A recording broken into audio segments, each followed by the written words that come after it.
आज का पहला पाठ नबी यिर्मयाह का ग्रंथ अध्याय 17 पद संख्या 5 से 10। धिक्कार उस मनुष्य को जो मनुष्य पर भरोसा रखता है, धन्य है वह जो प्रभु पर भरोसा रखता है। प्रभु यह कहता है, धिक्कार उस मनुष्य को जो मनुष्य पर भरोसा रखता है, जो नीरे मनुष्य का सहारा लेता है और जिसका हृदय प्रभु से विमुख हो जाता है। वह मरुभूमि के पौधे के सदृश है, जो कभी अच्छे दिन नहीं देखता। वह मरुभूमि के उत्पत स्थानों में नूनखरी और निर्जल धरती पर रहता है। धन्य है वह मनुष्य जो प्रभु पर भरोसा रखता है, जो प्रभु का सहारा लेता है। वह जल स्रोत के किनारे लगाई हुई वृक्ष के सदृश है, जिसकी जड़ें पानी के पास फैली हुई हैं। वह कड़ी धूप से नहीं डरता, उसके पत्ते हरे भरे बने रहते हैं। सूखे के समय उसे कोई चिंता नहीं होती, क्योंकि उस समय भी वह फलता है। मनुष्य का हृदय सबसे अधिक कपटी और अविश्वसनीय है, उसकी था कौन ले सकता है। मैं प्रभु मनुष्य का हृदय और अंतरतम जानता हूँ। मैं हर एक को उसके आचरण और उसके कर्मों का फल देता हूँ। यह प्रभु की वाणी है। संत लूकास के अनुसार पवित्र सुसमाचार अध्याय 16 पद संख्या 19 से 31। तुम्हें जीवन में सुख ही सुख मिला और लाजरुस को दुख ही दुख। अब उसे यहाँ सांत्वना मिल रही है और तुम्हें यंत्रणा। यीशु ने फरीसियों से कहा, एक अमीर था जो बैंगनी वस्त्र और मलमल पहनकर प्रतिदिन दावत उड़ाया करता था। उसके फाटक पर लाजरुस नामक कंगाल पड़ा रहता था, जिसका शरीर फोड़ों से भरा हुआ था।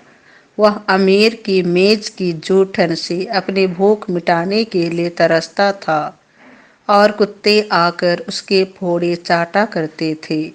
वह कंगाल एक दिन मर गया और स्वर्गदूतों ने उसे ले जाकर इब्राहिम की गोद में रख दिया।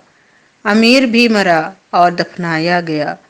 उसने अधोलोक में यंत्रणा सहते हुए अपनी आंखें ऊपर उठाकर दूर ही से इब्राहिम को देखा और उसकी गोद में लाजरुस को भी।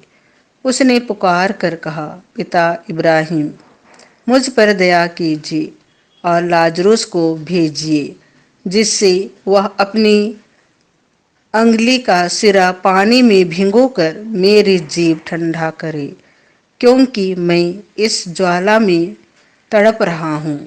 इब्राहिम ने उससे कहा, बेटा, याद करो कि तुम्हें जीवन में सुख ही सुख मिला था और लाजरुस को दुख ही दुख। अब उसे यहाँ सांत्वना मिल रही है और तुम्हें यंत्रणा। इसके अतिरिक्त हमारे और तुम्हारे बीच एक भारी गर्त अव्यवस्थित है। इसीलिए यदि कोई तुम्हारे पास जाना भी चाहे तो वह नहीं जा सकता और कोई भी वहां से इस पार नहीं आ सकता। उसने उत्तर दिया, हे पिता, आपसे एक निवेदन है। आप लाजरुस को मेरे पिता के घर भेजिए, क्योंकि मेरे 5 भाई हैं। लाजरुस उन्हें चेतावनी दे, कहीं ऐसा ना हो कि वे भी यंत्रणा के इस स्थान में आ जाएं। इब्राहिम ने उससे कहा, मूसा और नबियों की पुस्तकें उनके पास हैं, वे उनकी सुने।